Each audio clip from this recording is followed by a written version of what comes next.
नमस्कार. Current affairs bye Sangram Patil या आपल्या यूट्यूब चॅनलवर पुन्हा एकदा आपलं सहर्ष स्वागत. जी काय आपण सिरीज सुरू केलेलं आहे आणि त्यामध्ये वेगवेगळ्या घटकांची आपण माहिती घेत आहे टॉपिकनुसार. जसं लास्ट व्हिडिओमध्ये आपण क्रीडा घडामोडीबद्दल्या काही महत्त्वाच्या न्यूज बघितल्या होत्या. तर आता आपण पुढचा जो भाग आहे एक महत्त्वाचा टॉपिक की वाहतूक दळणवळण. आणि या वाहतूक दळणवळणमध्ये होतं काय की आयोगाचे प्रश्न हे सातत्याने त्याच्यावरती येत असलेले आपल्याला दिसतात. आता यामध्ये काय आहे की एक म्हणजे रस्त्या संदर्भातल्या काही न्यूज, काही नवीन हायवेज वगैरे आले असतील किंवा एखादा रस्ता कमी कालावधीत बांधला गेला असेल किंवा इतर काही वैशिष्ट्यपूर्ण रस्त्यांची रचना असेल. त्यासोबत रेल्वे घ्या तर रेल्वेच्या संदर्भात काही न्यूज, मग वंदे भारत एक्सप्रेस असेल, एखादी सुपरफास्ट एक्सप्रेस असेल, या संदर्भातल्या न्यूज किंवा जल वाहतुकीच्या संदर्भातल्या, हवाई वाहतुकीच्या संदर्भातल्या न्यूज या सगळ्या महत्त्वाच्या ठरतात.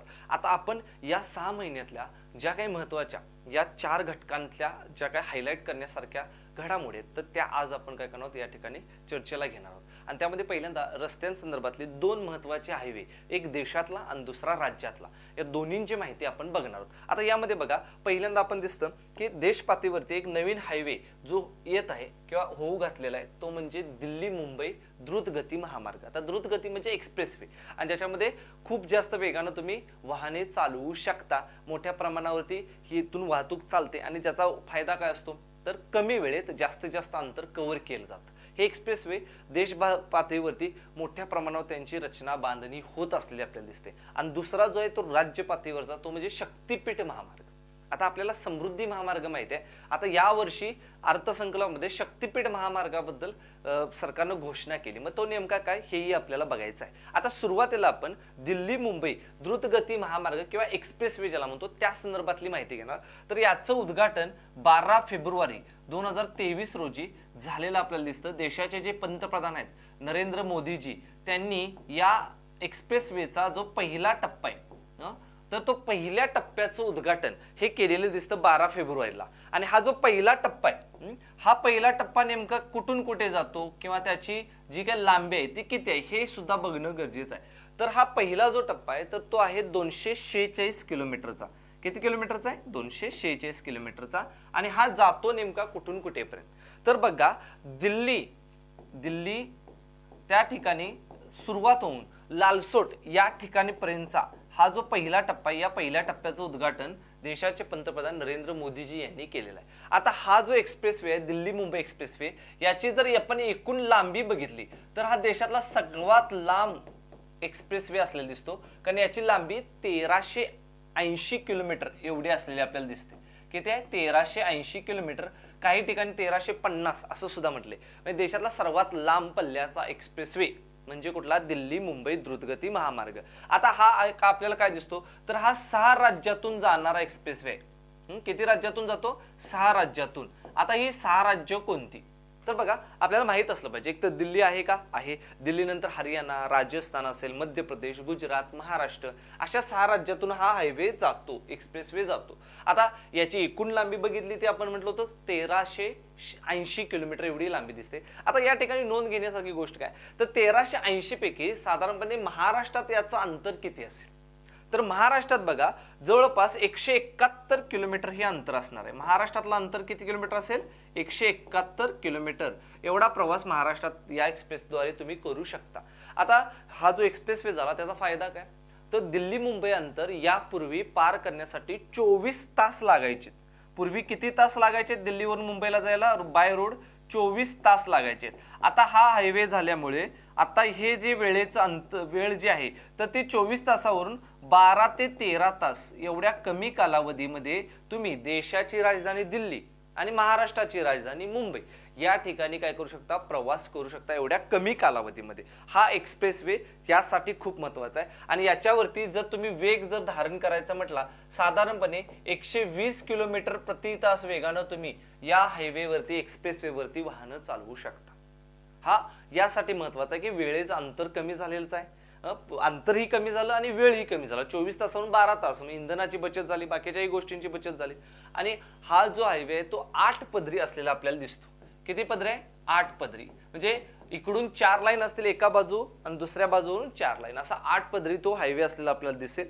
आणि याच्यामुळे झालेलं आहे काय की या ठिकाणी या हायवेच्या सभोवताली झाडांचं जे काही वृक्षारोपण आहे ते केलं जाणार आहे. ग्रीनफील्ड स्वरूपाचा हा हायवे असलेला दिसतो. आणि आपल्याकडे national highway authority of India आहे, तर त्यांच्याद्वारे याची बांधणी होणार आहे. म्हणजे हे सगळं काम कोण करणार आहे? National highway authority of India, राष्ट्रीय महामार्ग प्राधिकरण जे आहे आपलं, तर ते प्राधिकरण या रस्त्याची देखभाल, दुरुस्ती किंवा बांधणी त्या संदर्भातल्या सगळ्या गोष्टी करणार असलेलं आपल्याला दिसतं. आता हा जो हायवे आहे तर हा प्रामुख्यानं सौर ऊर्जेवर चालणारी वीज या ठिकाणीही वापरली जाणार आहे. असा हा देशातला सर्वात लांब एक्सप्रेसवे म्हणजे कुठला? दिल्ली मुंबई एक्सप्रेसवे. ओके, किती पदरी? 8 पदरी.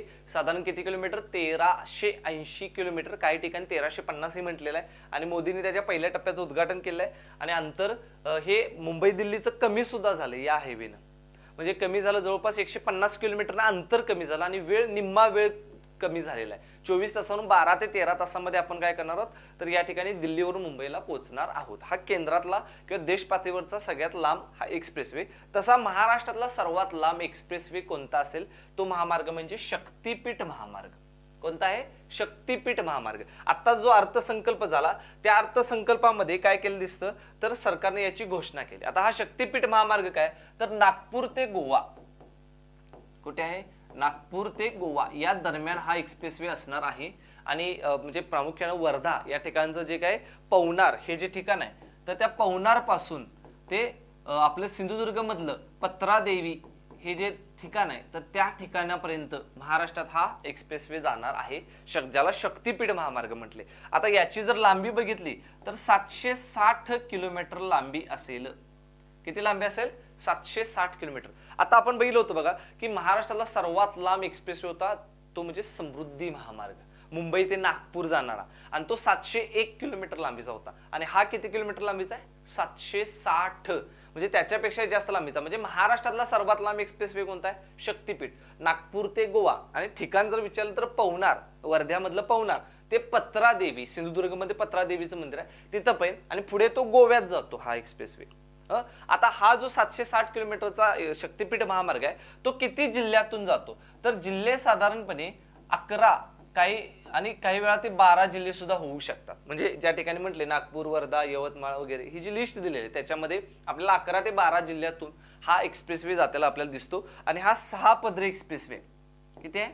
6 पदरी, 6 लेन. म्हणजे एका बाजून 3 लेन असतील, दुसऱ्या बाजून 3 लेन, असा 6 पदरी असेल. आणि हा सुद्धा ग्रीनफील्ड एक्सप्रेसवे असेल.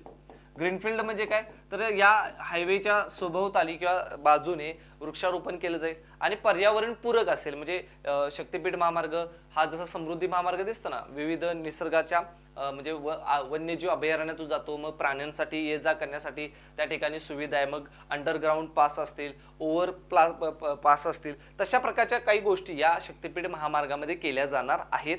आणि याला शक्तीपीठ महामार्ग का म्हटले तर जी काही शक्तीपीठं जी आहेत ना देवीची, त्यातली 2-3 महत्वाची शक्तीपीठं या महामार्गाद्वारे जोडली जाणार. आणि इतर काही जसं ज्योतिर्लिंगाची ठिकाण आहेत, दत्त धार्मिक स्थळ आहेत, दत्त देवस्थान स्थळ, तर ती या महामार्गाद्वारे जोडली जाणार. म्हणजे बघा या ठिकाणी आपल्याला असं दिसतं की महाऊर, तुळजापूर असेल किंवा अंबेजोगाई असेल किंवा महालक्ष्मी असेल, अशी ही धार्मिक स्थळं ही जोडली जाणार, म्हणून याला शक्तीपीठ महामार्ग असं म्हटलेलं आहे.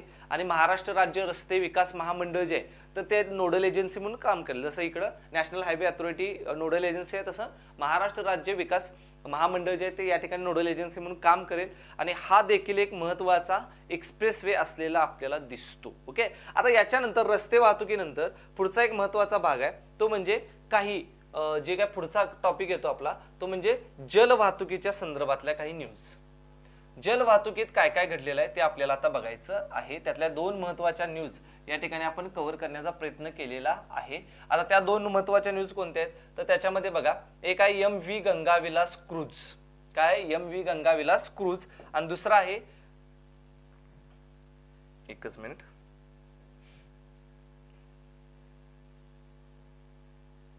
ओके, हा, तर कुठली न्यूज आहे तर MV गंगाविलास क्रूज. आता हे MV गंगाविलास क्रूज काय, आणि दुसरा आहे भारतातली पहिली वॉटर मेट्रो. तर बघा या ठिकाणी MV गंगाविलास क्रूज, तर याचं जे उद्घाटन आहे 13 जानेवारी 2023 रोजी देशाचे जे पंतप्रधान आहेत नरेंद्र मोदीजी यांच्या हस्ते MV गंगाविलास क्रूज किंवा ज्याला आपण जहाज म्हणतो जहाज, तर त्याचं उद्घाटन झालेलं आहे. आणि हे जहाज म्हणजे नेमकं काय आहे तर जगातील नदी पात्रातील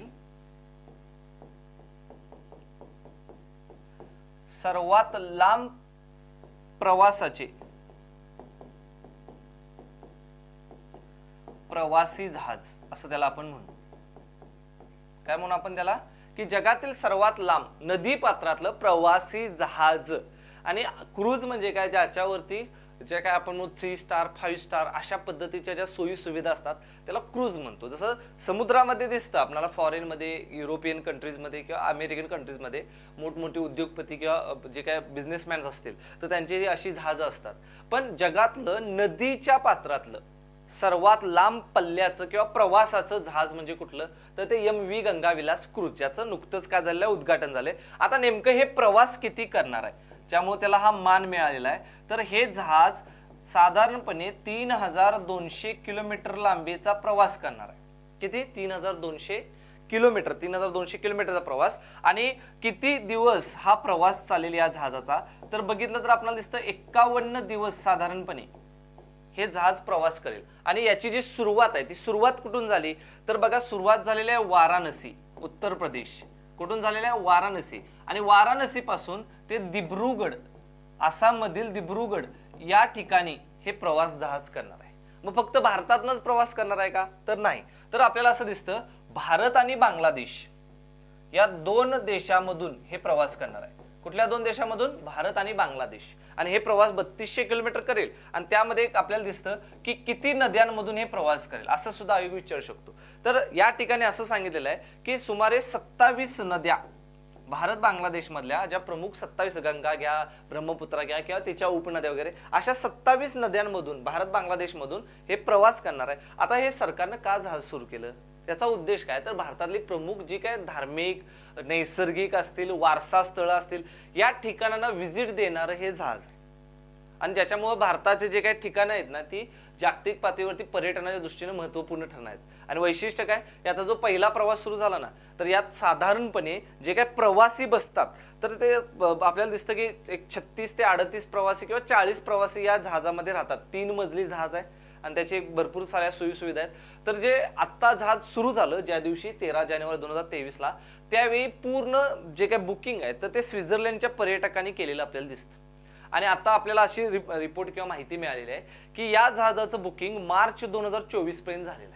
म्हणजे विदेशी पर्यटक हे जहाज काय करतात, बुकिंग करतायत. आणि त्याच्यामध्ये भारतातली जी काही विविध ठिकाण आहेत, धार्मिक, सांस्कृतिक, नैसर्गिक, जागतिक वारसा स्थळ, त्यांना हे व्हिजिट देतं. आणि मग त्याच्या माध्यमातून आपली इकॉनॉमी काय होणार आहे, वाढणार आहे. म्हणजे हे सुद्धा आहे. साधारणपणे जर याचा खर्च बघितला 51 दिवसाचा तर जवळपास 50 ते 55 लाख रुपये खर्च या जहाजातून एवढे दिवस प्रवास करण्यासाठी येतो. म्हणजे सरासरी दिवसाला 1 लाख रुपये तरी खर्च आहे. विदेशी पर्यटक मोठ्या प्रमाणावरती याला काय करतायत तर म्हणजे बुकिंग करून भारताला व्हिजिट देण्याचं काम ते करतायत. आता तसं दुसरं जलवाहतुकीच्या संदर्भातली न्यूज आहे बघा, भारतातली पहिली वॉटर मेट्रो.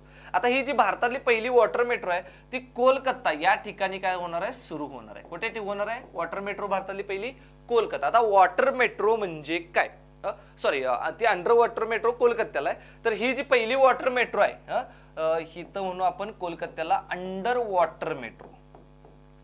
आणि आपण जो मुद्दा बघणार आहोत तो मुद्दा कोणता आहे, पहिली वॉटर मेट्रो.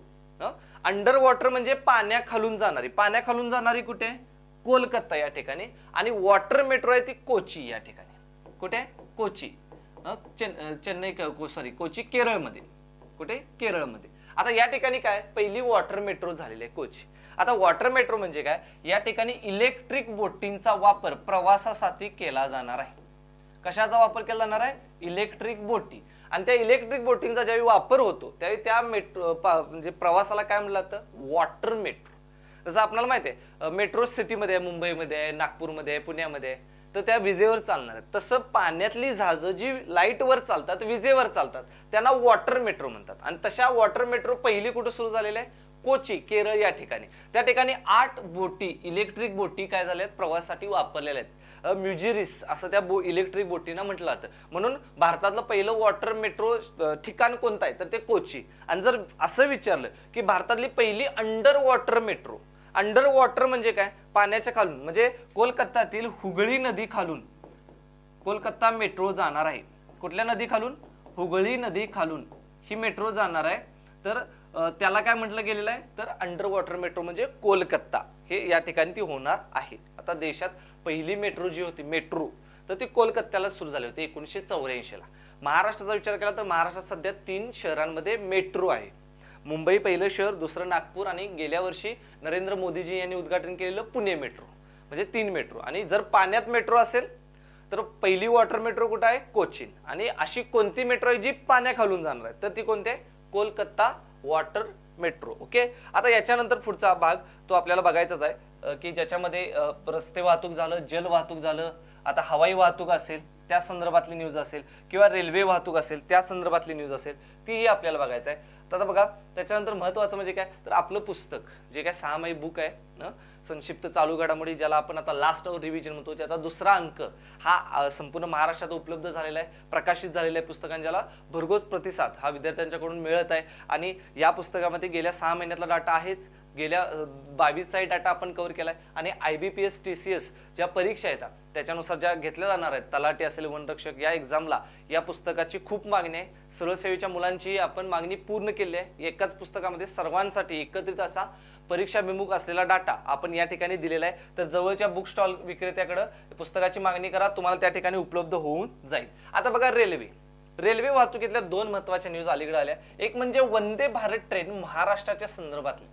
तर आपल्याला असं दिसतं की भारतात जी काय वंदे भारत ट्रेन आहे तर ती सर्वात वेगवान ट्रेन म्हणून सध्याच्या घडीला ओळखली जाते. आणि ज्याला ट्रेन 18 असं सुद्धा आपण म्हणतो. काय म्हणतो, ट्रेन 18. कारण का ही जी ट्रेन आहे स्वदेशी बनावटीची, इंजिन विरहित, तर ती 18 महिन्यामध्ये तयार झाली. तर महाराष्ट्रात सध्या 5 वंदे भारत ट्रेन सुरू आहेत. महाराष्ट्रात किती आहेत, 5 वंदे भारत ट्रेन सध्या सुरू आहेत. आणि देशात सगळ्यात जास्त कुठल्या राज्यात सुरू असतील तर त्या महाराष्ट्रामध्ये आहेत. सगळ्यात जास्त कुठे आहेत, महाराष्ट्रात. जसं महाराष्ट्रात पहिल्यांदा नागपूर ते बिलासपूर या ठिकाणी पहिली ही जी वंदे भारत ट्रेन आहे ती सुरू झाली होती. कुठे, नागपूर ते बिलासपूर या ठिकाणी पहिली महाराष्ट्रात ट्रेन सुरू झाली होती, वंदे भारत ट्रेन. त्याच्यानंतर मग मुंबई ते सोलापूर, मुंबई ते शिर्डी असेल. अलीकडे बघा महत्वाचं आहे, देशातली सगळ्यात लांब वंदे भारत ट्रेन ती सुद्धा महाराष्ट्रात आहे. ती म्हणजे मुंबई ते गोवा. कोणती आहे, मुंबई ते गोवा. ही देशातील सर्वात लांब वंदे भारत ट्रेन असलेली आपल्याला दिसते. देशातील सर्वात लांब मुंबई ते गोवा. आणि जर आपल्याला असं लक्षात येतं की याची लांबी जर बघितली तर 586 किलोमीटर एवढी लांबी आहे. किती, 586 किलोमीटर लांबीची मुंबई ते गोवा आहे. आता महाराष्ट्रात ज्या काय वंदे भारत ट्रेन आहेत तर त्याचा फायदा काय होत आहे, कमी काळामध्ये तुम्ही जास्त प्रवास करू लागलेले आहेत. देशाचा विचार केला, देशात पहिली जी काय वंदे भारत ट्रेन होती ती कुठे होती, वाराणसी, दिल्ली ते वाराणसी हा प्रवास केला होता. पहिला प्रवास वंदे भारत ट्रेननं कुठे केला होता, दिल्ली ते वाराणसी 2019 ला. त्याच्यानंतर दिल्ली ते कटरा दुसरा प्रवास केला. असं वेगवेगळे प्रवास सुरू झाले आहेत. आता महाराष्ट्राच्या दृष्टीने आपण विचार केला तर महाराष्ट्रात बघा, आता आपण मगाशी म्हटलं होतं मुंबई ते सोलापूर अशी एक धावते. त्याच्यानंतर मुंबई ते शिर्डी या ठिकाणी सुद्धा धावते.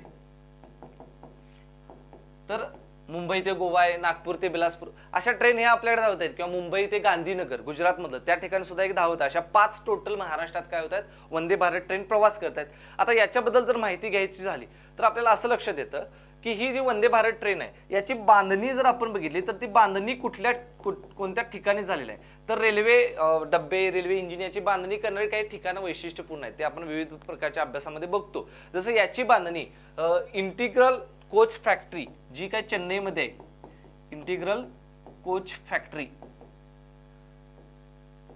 चेन्नई मधली, तर त्या ठिकाणी काय झालं दिसतंय, या ट्रेनची बांधणी झाली. स्वदेशी बनावटीची आहे आणि 18 महिन्यात बांधून झाली म्हणून याला ट्रेन 18 असं सुद्धा म्हटलं जातं.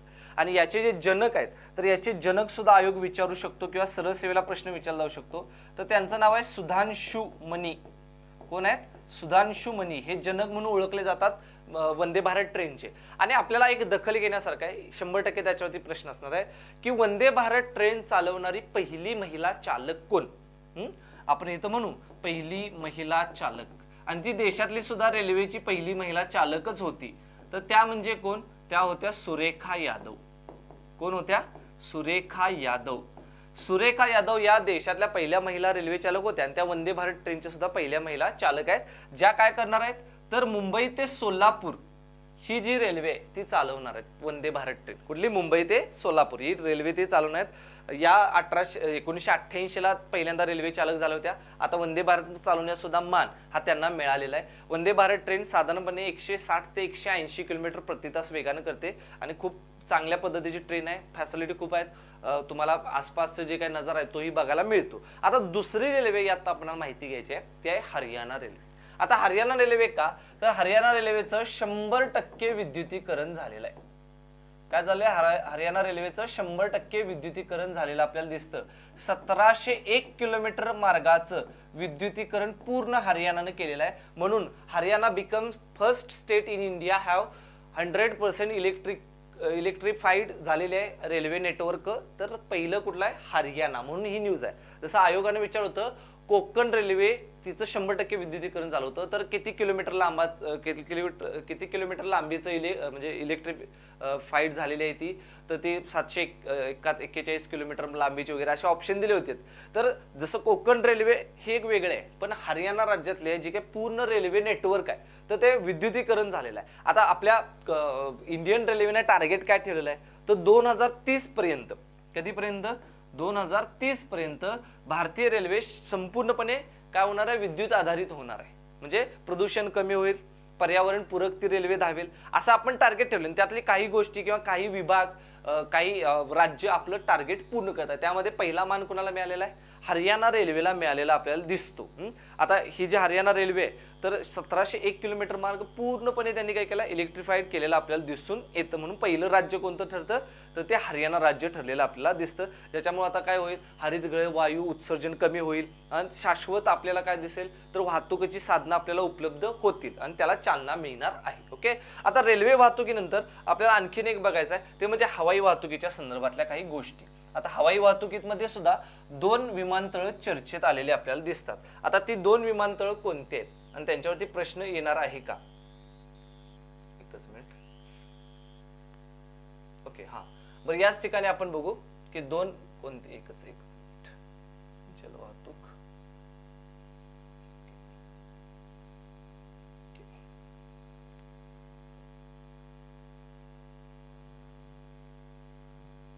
आपण आता हवाई वाहतुकीच्या संदर्भातल्या 2 न्यूज बघूया. एकच मिनिट.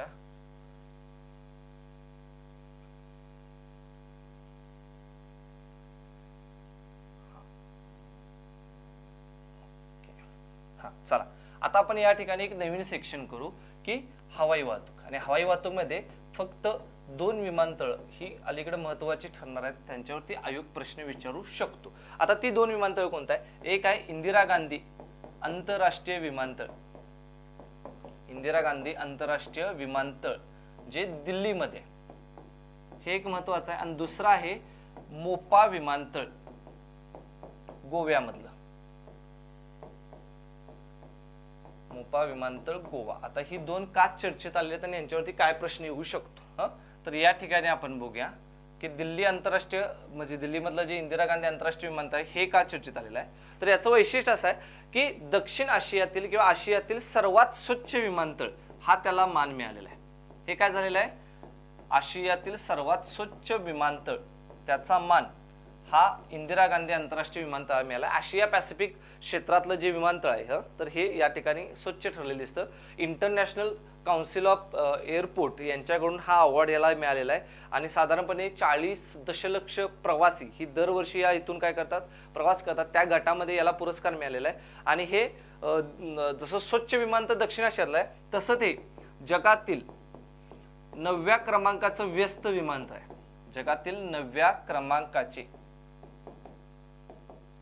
व्यस्त विमानतळ, ते व्यस्त विमानतळ सुद्धा हेच असलेलं आपल्याला दिसतं, ते म्हणजे कुठलं, इंदिरा गांधी आंतरराष्ट्रीय विमानतळ. आणि हे गेल्या वर्षी चर्चेत होतं बघा. गेल्या वर्षी का चर्चेत होतं, तर या विमानतळ जे संपूर्णपणे सौर ऊर्जा आणि प्लस जल ऊर्जा यांच्यावर चालणारं देशातलं पहिलं विमानतळ आहे. कशावर चालणारं, सौर ऊर्जेवर आणि जल ऊर्जेवर चालणारं देशातलं पहिलं विमानतळ ते म्हणजे इंदिरा गांधी, ज्या विमानतळानं 2030 पर्यंत नेट झिरो कार्बन उत्सर्जन करण्याचं टार्गेट ठेवलेलं आहे. म्हणजे 2030 पर्यंत हे विमानतळ कार्बन उत्सर्जन पूर्णपणे थांबवणार आहे. नॅचरली जे काही यूज आहे तिथं लाईटचा किंवा अन्य काही साधनांचा तो सौर ऊर्जेवर आणि जल ऊर्जेवर चालेल. आणि जर तुम्हाला असा प्रश्न आला की सौर ऊर्जेवर चालणारं पहिलं विमानतळ फक्त सौर ऊर्जेवर, तर ते कोचीन आहे केरळमधलं. आणि सौर आणि जल म्हटलं तर कुठलं, इंदिरा गांधी आंतरराष्ट्रीय विमानतळ. ओके. आणि दुसरा आहे मोपा विमानतळ. आता मोपा विमानतळ का चर्चेत आलं होतं, तर याचं नाव, मोपा विमानतळाचं नाव, नवीन नाव ठेवण्यात आलेलं आहे. ते नाव कोणतं आहे, तर मनोहर आंतरराष्ट्रीय विमानतळ. काय नाव ठेवण्यात आलेलं आहे, मनोहर आंतरराष्ट्रीय विमानतळ. गोव्यामधलं जे आहे मोपा विमानतळ. आता मनोहर का, तर गोव्याचे माजी मुख्यमंत्री आणि देशाचे माजी संरक्षण मंत्री ज्यांचं निधन झालेलं आहे ते म्हणजे मनोहर पर्रिकर, तर त्यांचं नाव या मोपा विमानतळाला देण्यात आलेलं दिसतं आपल्याला. जसं गेल्या वर्षी बघा चंदीगड विमानतळ आहे त्याला शहीद आझम भगत सिंग यांचं नाव दिलं, तसं आता मोपा विमानतळाला कोणाचं नाव दिलेलं आहे, मनोहर आंतरराष्ट्रीय विमानतळ हे नाव दिलेलं आहे. उत्तर गोव्यामध्ये मोपा विमानतळ येतं, दुसरं आहे गोव्यातलं म्हणजे पणजीमध्ये एक आहे आणि दुसरं मोपामध्ये, त्याचं नाव काय झालेलं आहे, मनोहर आंतरराष्ट्रीय विमानतळ असं झालेलं आहे. जसं अलीकडे बघा नवी मुंबईतल्या विमानतळाला दिबा पाटील यांचं नाव देण्याचं ठरलेलं आहे, दिबा पाटील आंतरराष्ट्रीय विमानतळ. किंवा आपण म्हटलं की चंदीगड विमानतळाला शहीद आझम भगत सिंग यांचं नाव दिलं, तसं मोपा विमानतळाला कोणाचं नाव दिलंय, मनोहर आंतरराष्ट्रीय विमानतळ असं नाव दिलेलं आहे. गेल्या वर्षी डिसेंबर 2022 मध्ये पंतप्रधान मोदींनी या विमानतळाचं उद्घाटन केलं होतं. म्हणजे अशा या न्यूज, म्हणजे वाहतूक धनूमध्ये रस्ते, रेल्वे, जलवाहतूक, रेल्वे वाहतूक, हवाई वाहतूक या सगळ्यातले काही महत्त्वाच्या पॉईंट्सवरती आपण हायलाईट केलेला आहे, त्यातला डाटा आपण बघितलेला आहे. अशाच पद्धतीचे आणखीन काही व्हिडिओ हे आपण घेऊन येत आहोत. सरळ सेवेच्या अनुषंगाने सुद्धा आपण काही गोष्टी घेऊन येत आहोत. मग प्रश्न सिरीज असेल आणि लवकरच आपली बॅच सुरू होत आहे. आपलं पुस्तक आलेलं आहे, त्याचं तुम्ही निश्चितपणे त्याचा फायदा हा तुम्हाला येणाऱ्या एक्झामला होणारच आहे. तर जवळच्या बुक स्टॉलचे विक्रेते जे आहेत तुमचे बुक विक्रेते, तर त्यांच्याकडे जाऊन मागणी करा. उपलब्ध झालं नसेल तर आम्ही लवकरच 1-2 दिवसामध्ये तिथं उपलब्ध करून देण्याचा प्रयत्न करतो. आणि अशाच पद्धतीने आपली ही सिरीज पुढे चालू राहणार आहे. Okay, thank you.